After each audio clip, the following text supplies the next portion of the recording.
Chaque avion s'envole et se pose ici, sur une bande d'asphalte brûlée par les moteurs à réaction et marquée par le caoutchouc. Mais les pistes ne sont pas toutes semblables. La piste 35L, c'est-à-dire gauche, de l'aéroport de Congonhas au Brésil, est l'une des plus célèbres. Cette piste est totalement imprévisible. En juillet 2007, sa dernière victime est le vol 3054 de TAM Airlines.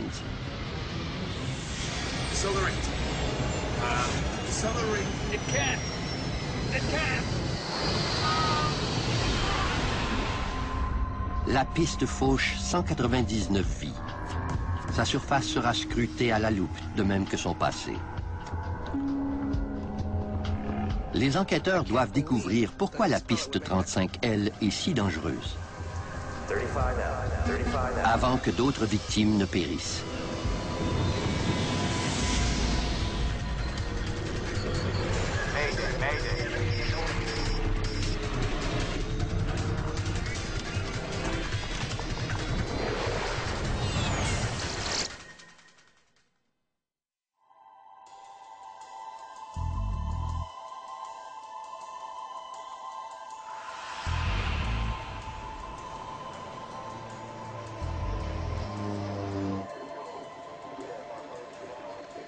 Une pluie torrentielle s'abat sur la métropole du Brésil. Sao Paulo a l'habitude de tels déluges pendant la saison des pluies. L'averse gêne la circulation aux abords de l'aéroport de Congonhas. À 800 km de là, le vol 3054 de TAM Airlines vient de quitter la ville de Porto Alegre, au sud du Brésil. L'Airbus A320 se dirige vers Sao Paulo, qui se trouve à 90 minutes de vol.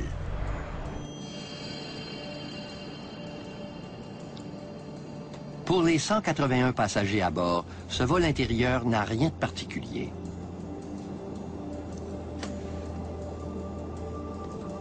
Mais le commandant Enrique Stefanini di Sacco fait face à un imprévu. Son copilote Kleber Lima et lui viennent d'apprendre que la piste 35L est temporairement fermée en raison de la pluie torrentielle. Il s'agit de la piste principale de l'aéroport de Congonhas. Did they say when it would reopen?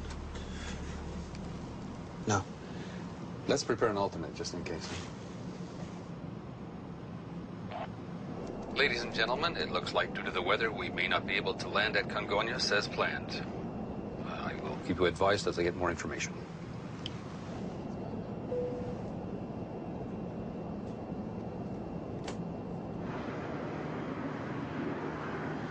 L'aéroport de Congonhas est l'un des plus achalandés du monde.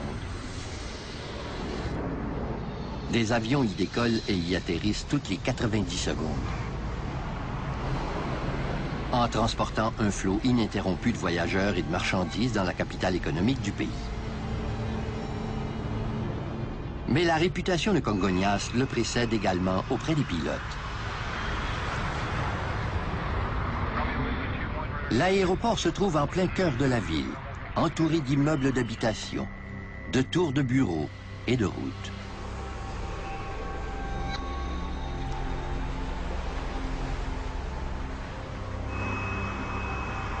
La piste 35L mesure moins de 2000 mètres, ce qui est court pour les gros porteurs. Pire encore, elle est perchée sur une colline avec des talus escarpés de chaque côté. L'aéroport présente des risques en raison de sa construction et de sa localisation. La moindre erreur de pilotage peut être fatale.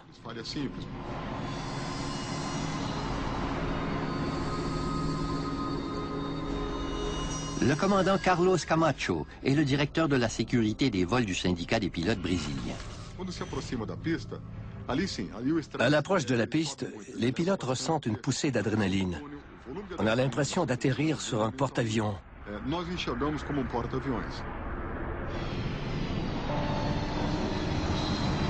Voilà pourquoi Congonhas est l'un des aéroports les plus dangereux de la planète.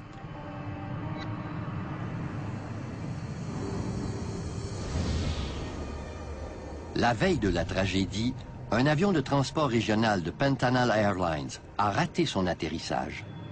Et quelques mois auparavant, la catastrophe a été évitée de justesse quand un Boeing 737 a dérapé pour s'immobiliser à quelques centimètres du talus escarpé au bout de la piste 35L.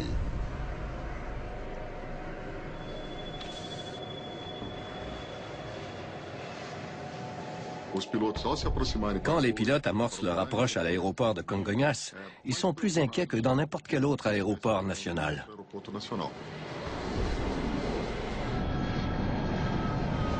Le vol 3054 a atteint son altitude de croisière au sud de Sao Paulo quand l'équipage apprend que la piste 35L est rouverte. 3054, 35L is the active runway. L'aérodrome de dégagement n'est plus nécessaire. Ladies and gentlemen, this is your captain speaking. I have some good news for you. The runway at Congonhas has reopened. We'll arrive as scheduled shortly before 7 p.m. Les pilotes ne partagent pas le soulagement des passagers. Stefanini sait qu'il a un défi supplémentaire à relever. Remember, we only have one reverse, sir. Yes. Only the left. Le commandant doit atterrir sur l'une des pistes les plus dangereuses du monde avec une puissance de freinage réduite.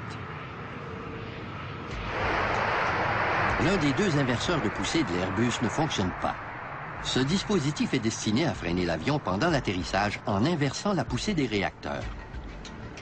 Si j'avais piloté cet avion ce jour-là, j'aurais été extrêmement inquiet de savoir qu'un de mes inverseurs de poussée ne fonctionnait pas.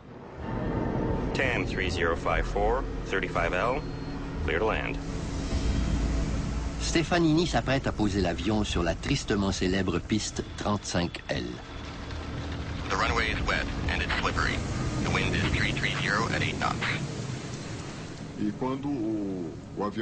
L'équipage avait été prévenu des mauvaises conditions de freinage sur la piste. L'Airbus amorce son approche finale. Même si l'avion peut se poser grâce au pilote automatique, le commandant préfère tenir les commandes lui-même. Land green, manual flight. Il veut s'assurer d'atterrir le plus près possible du seuil de la piste. Le moindre centimètre est important. 35L. Les pilotes étaient inquiets parce qu'ils devaient s'assurer qu'après avoir touché le sol, ils réussiraient à stopper l'avion avant l'extrémité de la piste. Les passagers, eux, ignorent tout de la menace qui plane.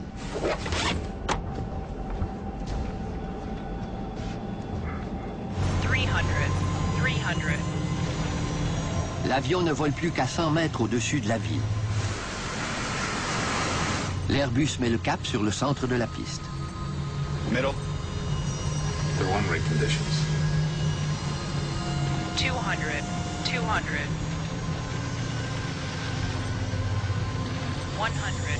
100. One duck now. Okay. Les roues de l'avion toucheront la piste de l'aéroport dans quelques secondes. 20. Retard.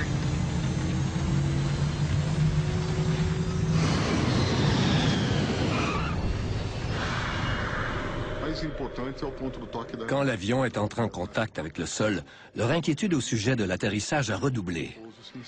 Le commandant Stefanini actionne le seul inverseur de poussée de l'Airbus qui fonctionne.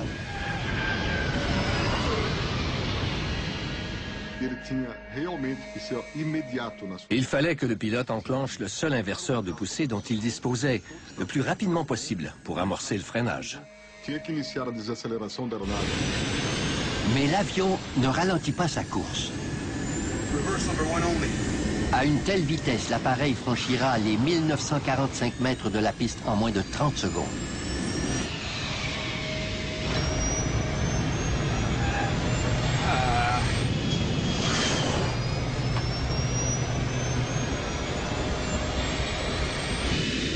Decelerate. It can't. Le pilote a actionné les freins au palonnier avec les pédales, en appuyant de toutes ses forces. Tout à coup, l'avion dévie mystérieusement vers la gauche. Comme s'il n'y avait plus de pilote aux commandes. my God!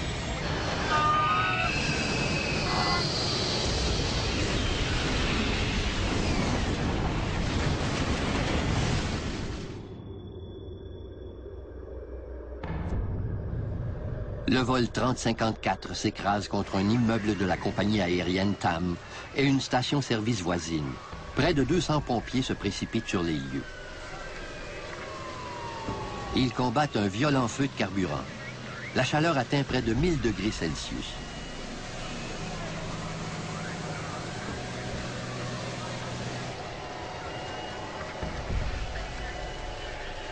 Le docteur Douglas Ferrari est horrifié par cette scène de dévastation. L'explosion a dispersé les flammes dans tout le secteur. La station-service a pris feu en tuant les gens qui faisaient le plein d'essence. La structure entière a été réduite en cendres. Elle était méconnaissable. Il espère soigner des survivants, mais il craint qu'il n'y en ait pas. 3 ou 4 voitures étaient en feu, et dans l'une d'elles, j'ai vu une mère et son enfant. Ils étaient morts.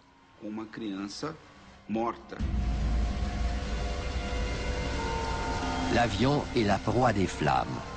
Il y a très peu d'espoir pour ses occupants. Une nouvelle menace surgit. Les réservoirs de stockage situés sous la station-service contiennent d'énormes quantités de carburant qui risquent d'exploser à tout moment. Les secouristes espèrent sauver des vies dans l'immeuble de TAM Airlines, mais l'incendie se propage à une vitesse folle. Ils doivent faire vite.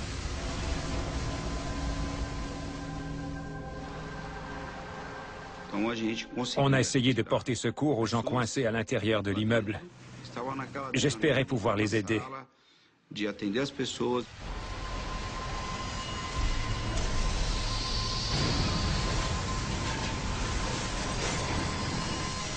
Le docteur Ferrari fait une macabre découverte dans les bureaux de la TAM Airlines. L'aile de l'avion avait bloqué le passage à ceux qui tentaient de sortir. J'étais en compagnie des pompiers pendant qu'ils déplaçaient des cadavres sur le trottoir.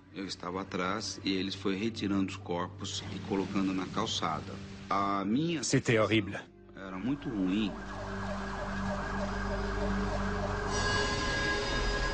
Mais ils parviennent à secourir quelques employés dans une autre partie de l'immeuble et les emmènent en lieu sûr. La sortie n'était pas obstruée du côté droit de l'immeuble. Et les gens ont eu le temps de fuir. Une quinzaine de personnes ont réussi à se sauver. Il n'y a aucun survivant dans l'avion. La tragédie fait 199 victimes, dont une dizaine à la station-service et dans l'immeuble de la TAM Airlines. Il s'agit de la pire catastrophe aérienne de l'histoire de l'Amérique du Sud.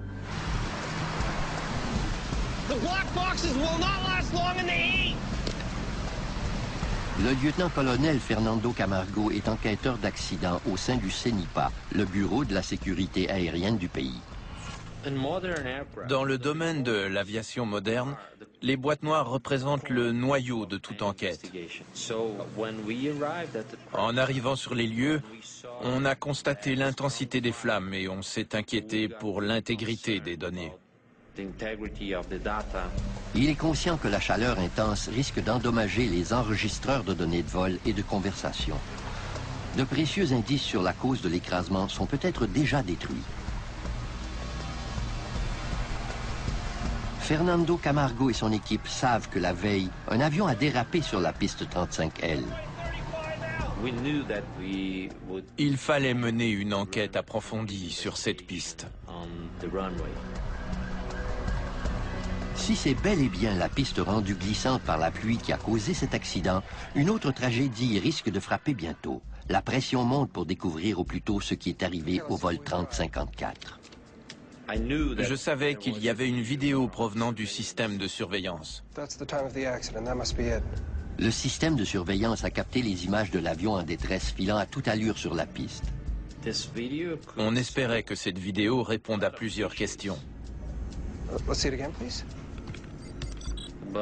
Mais l'écrasement sortait du champ des caméras. Can we look at this from a different angle?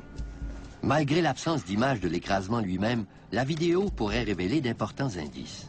Do you have tape of other A320s landing? Okay, go ahead and play it now.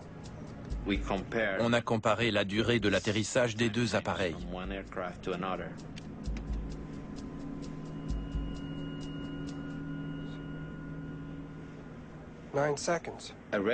Lors d'un atterrissage normal, l'avion met environ 9 secondes à passer devant cette caméra. Okay, now the crash plane, please. Tandis que l'avion qui s'est écrasé a mis 3 secondes. 3 seconds. On était perplexes.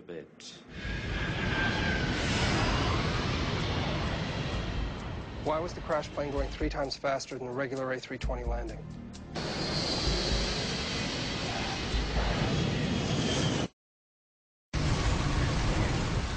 Il s'est écoulé 4 heures depuis l'accident et les pompiers combattent toujours le violent incendie. Le feu était très intense et il y avait beaucoup de carburant pour l'alimenter. Camargo veut à tout prix que l'on accède à la queue de l'avion où se trouvent les boîtes noires. Ils ont concentré leurs efforts à l'arrière de l'appareil. Les pompiers parviennent enfin à repousser suffisamment les flammes pour récupérer les enregistreurs. Mais il est peut-être trop tard.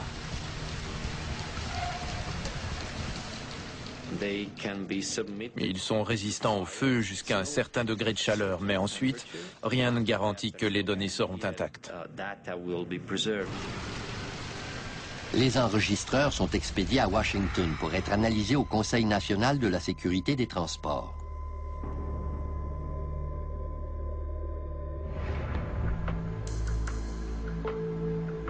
Les enquêteurs peuvent maintenant se concentrer sur la dangereuse piste 35L. Ils examinent la surface à la recherche de preuves pouvant expliquer la terrible embardée du vol 3054.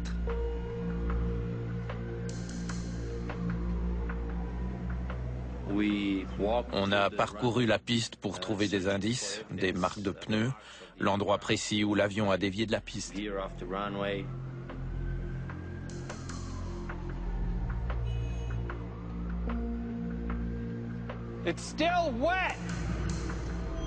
L'eau de pluie s'accumule en formant des flaques, ce qui ne devrait plus se produire sur une piste de nos jours. Quand l'eau entre en contact avec les pneus du train d'atterrissage, il peut se produire un phénomène qu'on appelle l'aquaplanage. C'est dangereux parce que le pilote perd la maîtrise de son appareil.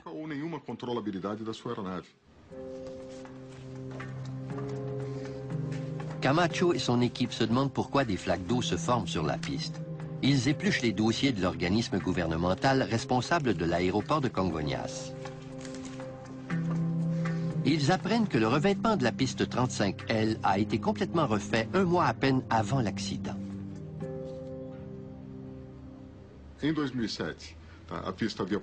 En 2007, la piste de Congonhas a subi des réparations. Elle présentait une très faible adhérence.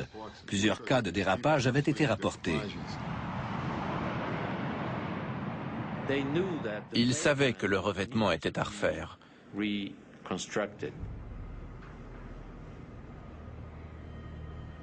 Parce que l'eau s'accumulait sur la surface.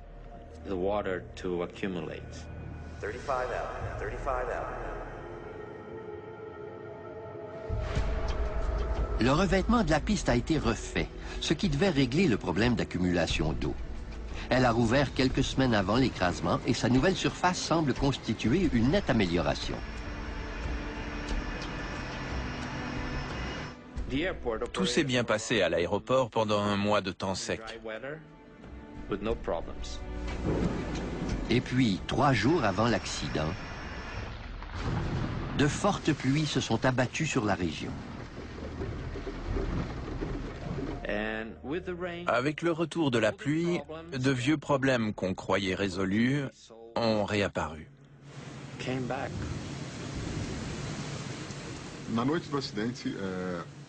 Le soir de l'accident, l'eau a posé un problème à plusieurs pilotes qui ont rapporté avoir encore du mal à freiner. The runway is wet and it's slippery.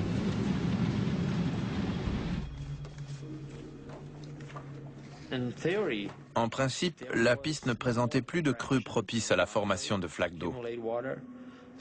Il fallait trouver ce qui causait cette accumulation. L'enquêteur découvre qu'un dispositif de sécurité crucial a été négligé lors des travaux de réparation. Proving to be done at a later date. No wonder it was wet.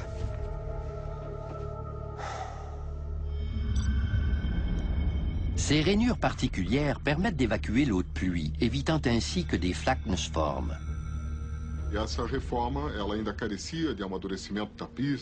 Les réparations n'étaient pas encore complétées. C'était très difficile de fermer la piste principale pour installer les rainures.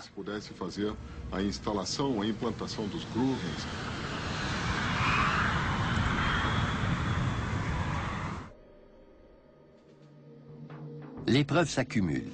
La surface inadéquate de la piste 35L aurait joué un rôle déterminant dans la pire catastrophe aérienne de l'histoire du Brésil. Le colonel Camargo craint que les fameuses pluies brésiliennes ne causent d'autres désastres sur la piste. Peu après l'accident, on a recommandé l'interruption des opérations des aéronefs réguliers en cas de pluie. Les autorités de l'aéroport suivent la recommandation. La piste 35L est fermée jusqu'à ce qu'on ait davantage de réponses. Mais la piste principale de l'un des aéroports les plus achalandés de la planète ne peut pas rester fermée bien longtemps. Les enquêteurs doivent découvrir la cause de l'accident le plus rapidement possible. Ils s'intéressent maintenant aux inverseurs de poussée de l'A320.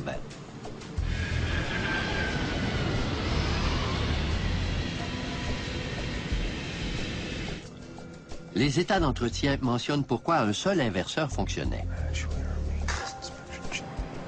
4 jours avant l'écrasement, les mécaniciens ont désactivé l'inverseur de poussée droit pour un entretien périodique. Mais l'avion a ensuite volé pendant 4 jours, sans incident. Non seulement l'avion a-t-il atterri à plusieurs reprises avec un seul inverseur de poussée, mais il a même atterri sans encombre sur la piste 35L.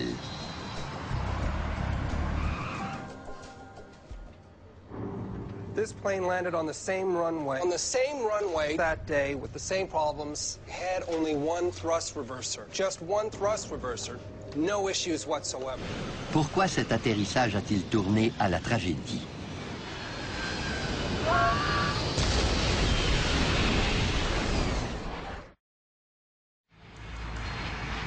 Le colonel Fernando Camargo s'envole pour Washington. Des techniciens du Conseil national de la sécurité des transports, le NTSB, l'aideront à récupérer les données des boîtes noires du vol 3054 qui sont lourdement endommagées.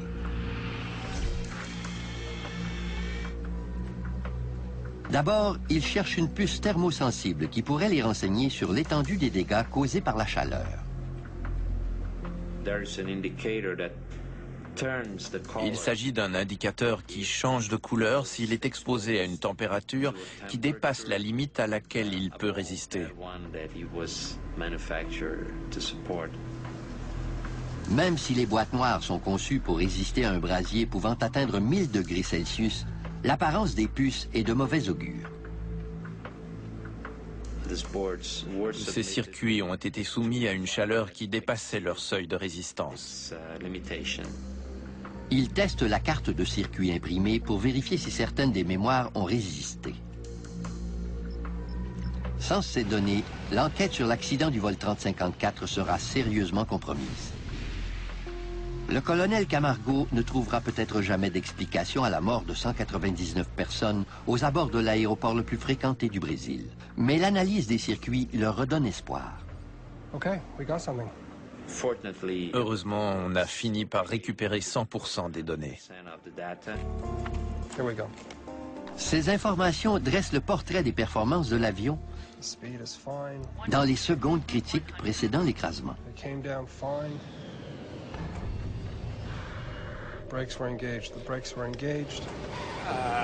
Les données confirment que les freins au palonnier fonctionnaient correctement et que l'A320 n'a pas glissé ou dérapé. Camargo découvre alors qu'étrangement, les deux réacteurs faisaient un travail opposé. Le réacteur gauche était en mode inversion de poussée pour ralentir l'avion. Mais le réacteur droit, celui dont l'inverseur de poussée était désactivé, faisait le contraire. Au lieu de réduire sa puissance, le réacteur accélère pour atteindre la vitesse de montée.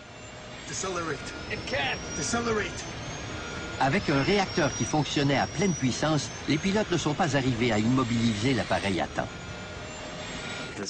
Cet avion freinait, mais il aurait eu besoin d'au moins 1 kilomètre de plus pour s'arrêter. La poussée asymétrique des réacteurs a fait dévier l'avion vers la gauche. Le moteur droit augmentait vraiment de puissance. C'était impossible pour les pilotes d'empêcher l'avion de dévier vers la gauche.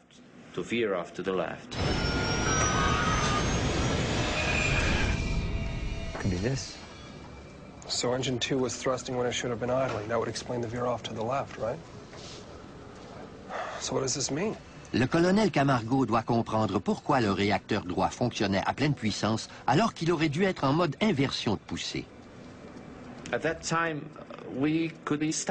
ce moment-là, on a établi les deux axes principaux de notre enquête.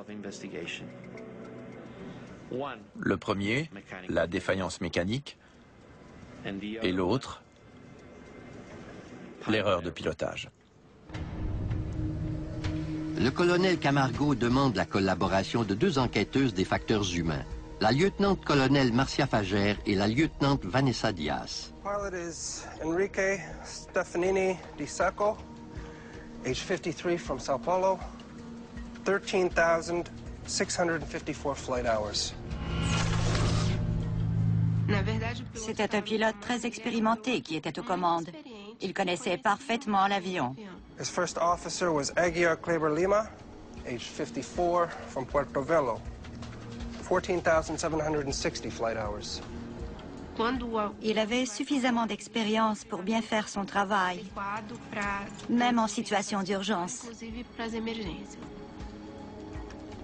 Elles doivent déterminer si l'équipage a fait une erreur qui aurait poussé l'un des réacteurs à tourner à pleine puissance.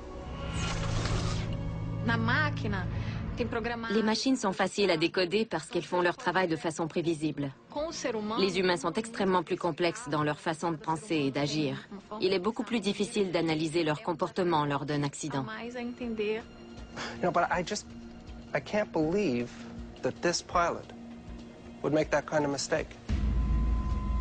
Okay. L'équipe des facteurs humains doit maintenant étudier le profil psychologique des pilotes pour comprendre comment ils auraient pu commettre une erreur fatale.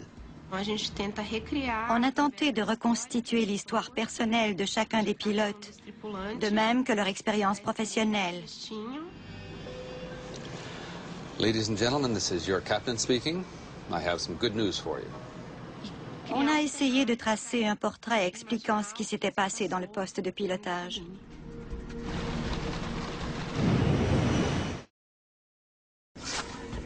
Le colonel Camargo estime encore qu'une défaillance mécanique est la cause la plus probable de l'écrasement du vol 3054. Il se penche maintenant sur la mécanique complexe qui relie les manettes de poussée au réacteur.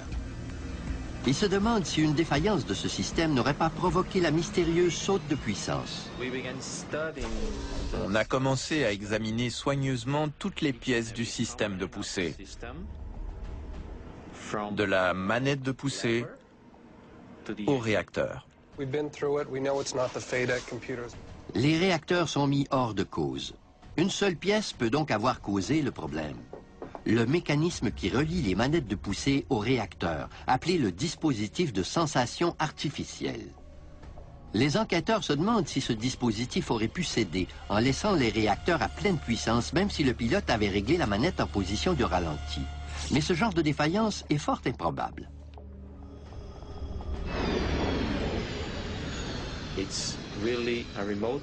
C'était une vague possibilité.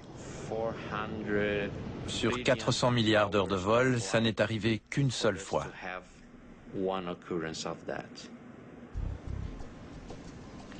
Il doit tout de même écarter le dispositif de sensation artificielle de la liste des causes possibles de l'accident. Par contre, il ne sait pas si on le retrouvera parmi les débris. Le matériel informatique, électronique, tout était détruit.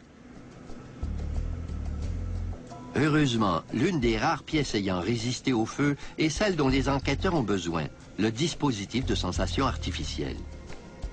Il est expédié dans un laboratoire spécialisé où le métal est analysé pour déceler d'éventuelles marques microscopiques. La pièce avait fondu, mais on pouvait encore l'examiner et vérifier certaines choses. Le scanner 3D leur permet d'observer la présence de coupures ou d'éraflures qui témoigneraient de la défaillance du dispositif. I'm looking for any unusual marks in this area. On savait que si on arrivait à trouver des marques ou des indices quant à la position du dispositif, on pourrait ensuite remonter pour découvrir quelle était la véritable position de la manette de poussée. Mais ils ne trouvent aucune preuve d'une quelconque défaillance du dispositif. Okay, pack it up, let's go home. On n'a rien trouvé. Pas la moindre marque, ni le moindre indice.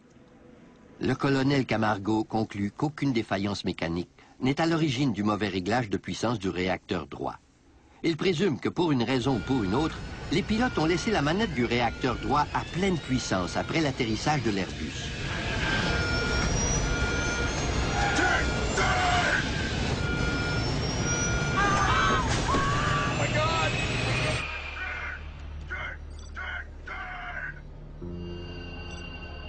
À Sao Paulo, les enquêteuses des facteurs humains analysent le contenu de l'enregistreur de conversation de poste de pilotage. Elles ont besoin de connaître l'état d'esprit des pilotes pendant leur approche vers Sao Paulo le soir de l'écrasement. Le CVR nous permet d'entendre les interactions entre les membres de l'équipage. Elles apprennent que le commandant Stefanini s'inquiétait au sujet de l'état de la piste. Ask her about the rain. The runway conditions. Is the runway slippery? Tam, on final approach. 2 miles away. Could you confirm conditions? It's wet and it's slippery, 3054. Wet and slippery. Le commandant était déjà tendu avant d'apprendre que les conditions de la piste étaient mauvaises. Elle était mouillée et glissante. La nervosité peut perturber la perception et la concentration d'un pilote. 35L, 35L.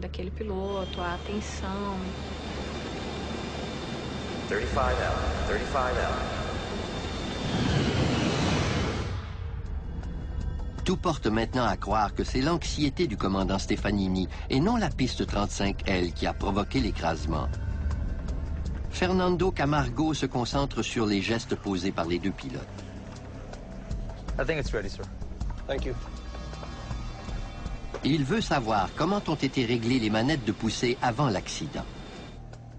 À l'aide des données de l'enregistreur de vol, les enquêteurs s'intéressent d'abord à l'atterrissage qui a précédé celui de Congonhas. On a découvert que là aussi, c'était le commandant lui-même qui avait piloté lors de l'atterrissage précédent, celui avant l'accident.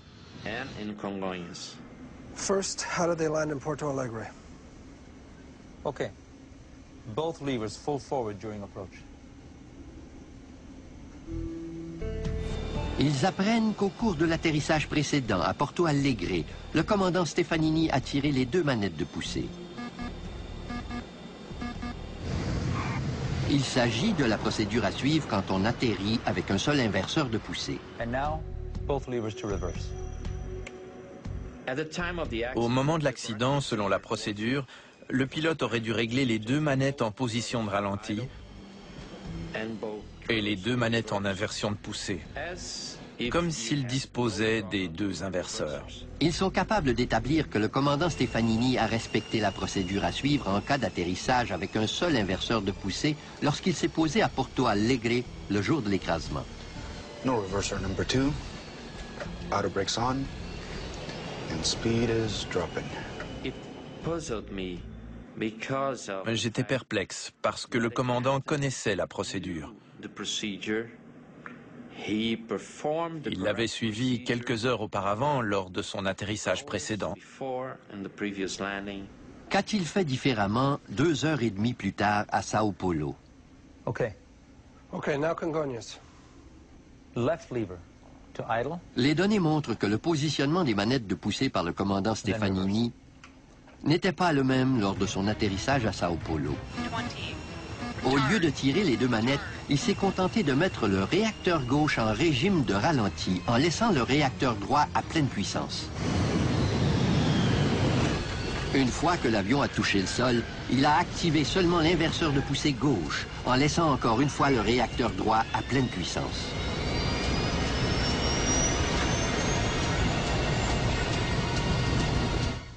That is quite different. I don't get it. How could a guy C'était un pilote qui connaissait l'appareil, qui connaissait la procédure à suivre et qui venait de l'exécuter sans problème. executed a correct procedure? How could he Pourquoi n'a-t-il pas répété les mêmes gestes? do something different? Ça semble insensé. We could really use your help on this. Jusqu'à ce que Camargo demande la collaboration d'un autre pilote. Il obtient alors un renseignement important qui pourrait expliquer les gestes du commandant. Il apprend qu'il y avait une autre procédure, maintenant désuète, prévue pour l'atterrissage d'un A320 avec un seul inverseur de poussée. Could you demonstrate it for me, please? Le début est identique, mais ensuite, il y a une importante différence. The former procedure L'ancienne procédure prévoyait d'abord de mettre les 2 manettes en position de ralenti et ensuite de tirer seulement celle du réacteur dont l'inverseur fonctionnait en mode inversion de poussée. that would be taken to reverse position. Ce n'est pourtant pas ce que le commandant Stefanini a fait. Il a laissé le réacteur droit tourner à pleine puissance au lieu de le mettre en régime de ralenti. S'il tentait de suivre l'ancienne procédure, il s'est trompé.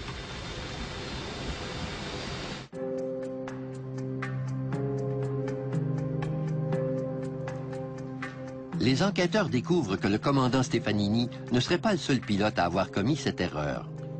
Plusieurs accidents sont survenus aux 4 coins du monde avec la même cause. Les pilotes n'avaient pas suivi correctement la procédure pour l'atterrissage avec un seul inverseur de poussée en laissant un réacteur tourner à pleine puissance.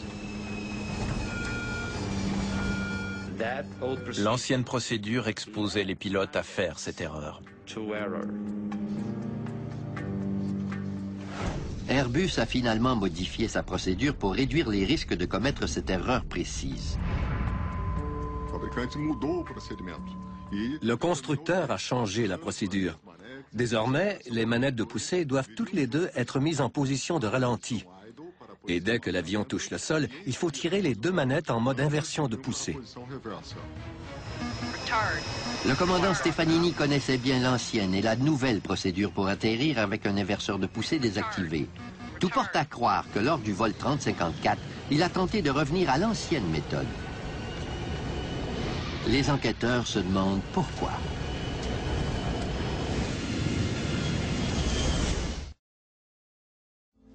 Les enquêteurs ne comprennent toujours pas pourquoi les pilotes du vol 3054 ont laissé un réacteur fonctionner à pleine puissance après avoir touché la piste. Did they get it wrong? Après avoir interrogé d'autres pilotes, ils ont compris pourquoi l'ancienne procédure aurait pu être appropriée en ce jour de pluie à Congonhas. Elle aurait permis d'immobiliser l'avion beaucoup plus rapidement que la nouvelle procédure. That could explain Ça pourrait expliquer ce qui aurait poussé le commandant à choisir l'ancienne méthode. for the former procedure that he knew Il savait qu'elle était plus efficace que la nouvelle. than the current one. Les enquêteurs présument que devant la détérioration des conditions à Congonhas, Wet runway, 1 reverser. I'm going to buy us some runway and use the old procedure. Et il voulait s'assurer d'avoir la plus grande distance possible à sa disposition pour s'arrêter sur la courte piste 35L. Mais il a commis une terrible erreur. Dans les circonstances, Remember, we only have one reverser. We have one reverser. Manual flight. Wet, slippery. One reverser. Manual flight. il est tout à fait plausible qu'il ait préféré suivre l'ancienne procédure. Mais la pression lui aurait fait commettre une erreur.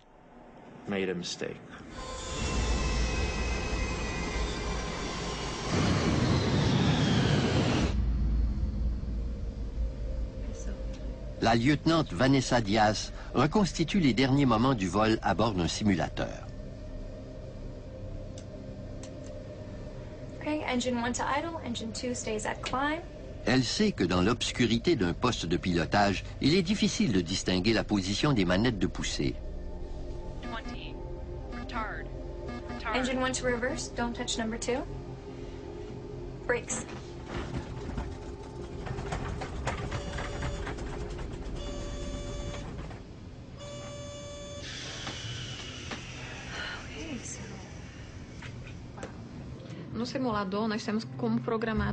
Dans le simulateur, on a programmé toutes les variables connues. La chronologie des événements, la couverture nuageuse, la pluie, la surface mouillée, la surface glissante, la position des manettes de poussée. On a aussi fait une sortie de piste et provoqué un accident à bord du simulateur. La lieutenant Diaz croit maintenant comprendre pourquoi le vol 3054 de TAM Airlines a tourné à la tragédie. Le commandant Stefanini a fait tout ce qu'il pouvait pour s'assurer que l'A320 se poserait sur la piste 35L avec la plus grande distance possible devant lui. Land green. Manual flight. Mais la perspective d'atterrir sur la dangereuse piste l'a troublé au point de ne pas suivre correctement une procédure pourtant bien simple. Il est possible que la nervosité bloque une réaction motrice. Elle peut affecter la capacité du pilote à réagir.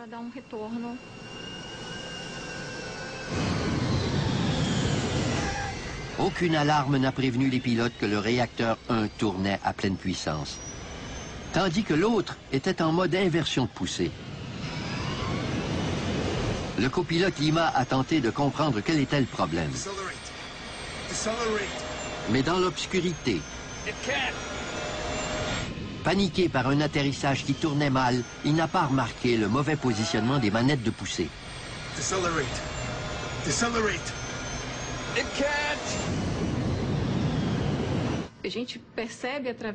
Les pilotes n'ont pas su comprendre ce qui se passait avec leur avion.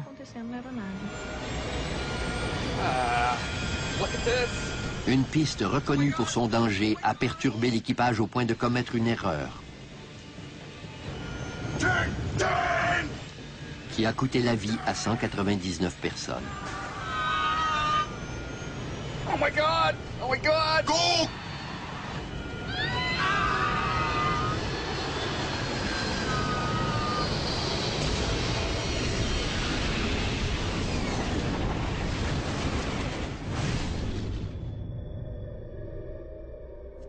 À la suite de l'écrasement du vol 3054, les pistes de Congonhas ont été rainurées et elles subissent des inspections régulières. De nouvelles règles ont été établies pour les procédures d'atterrissage en temps de pluie. Lorsqu'il pleut, tous les inverseurs doivent être en état de marche. Malgré ses efforts pour améliorer la sécurité à l'aéroport de Congonhas, plusieurs pilotes demeurent sceptiques. Congonhas n'est pas plus sécuritaire aujourd'hui. Ça demeure un aéroport dangereux. La seule façon de garantir la sécurité de cet aéroport serait d'interdire toutes les opérations en temps de pluie. Encore aujourd'hui, ça ne fait aucun doute que la piste 35L n'a pas réussi à se débarrasser de sa funeste réputation. 35L.